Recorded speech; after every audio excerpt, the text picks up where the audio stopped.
Super மார்க்கெட்டுக்கு milk வாங்குறதுக்காக போனாங்க. ஆனால் 3000 ருபீஸ் பில் கட்டிட்டு வந்தவங்க தான் நம்ம அபி. அபி அம்மா கிட்ட இன்ஸ்ட்ரக்ஷன்லாம் வாங்கிட்டு போகிறா. அம்மா சொல்கிறாங்க, எதுவும் வேணாம், மில்க் மட்டும் வாங்கிட்டு வான்னு. அபி கான்ஃபிடெண்ட்டாக சரிம்மான்னு சொல்லிட்டு போகிறா. Supermarket entry ஆகுறா.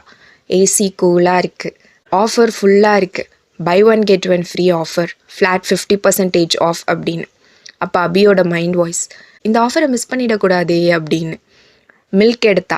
ஆனால் பக்கத்துலேயே இருக்கிற சிப்ஸு, அதுக்கு பக்கத்தில் இருக்கிற சாக்லேட், அதுக்கும் பக்கத்தில் இருக்கிற கூல்ட்ரிங்க்ஸ் எல்லாத்தையும் கார்ட்டில் போட்டா. கார்ட் ஸ்லோலி ஃபுல் ஆகுது. பில் கவுண்டரில் போய் பில் போடுறாங்க மேடம். அப்போது கேஷியர் சொல்கிறாரு, டோட்டல் 2875 மேம் அப்படின்னு. அபி ஃபுல் ஷாக்கு. மில்க் எவ்வளோ அப்படின்னு இன்னசென்ட்டாக கேட்குறா. கேஷியர் சொல்கிறாரு, 48 ருபீஸ் மேம் அப்படின்னு. ஓகே சார் அப்படின்னு சொல்லிட்டு பில் கட்டிட்டு வீட்டுக்கு வராங்க.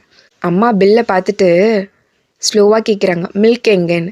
அப்போ அபி பேக்கில் பார்த்தா மில்க் கவர் லீக் ஆகி மில்க் ஃபுல்லாக பேக்கில் ஊற்றிக்கிச்சு.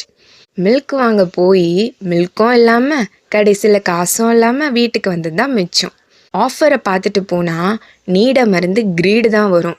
இந்த மாதிரி சூப்பர் மார்க்கெட் ஆஃபர் ட்ராமா உங்களுக்கும் நடந்திருந்தால் கமெண்ட் பண்ணுங்கள், லைக் அண்ட் ஷேர் பண்ணுங்கள், மறக்காமல் நம்ம சேனலை சப்ஸ்கிரைப் பண்ணிவிடுங்க.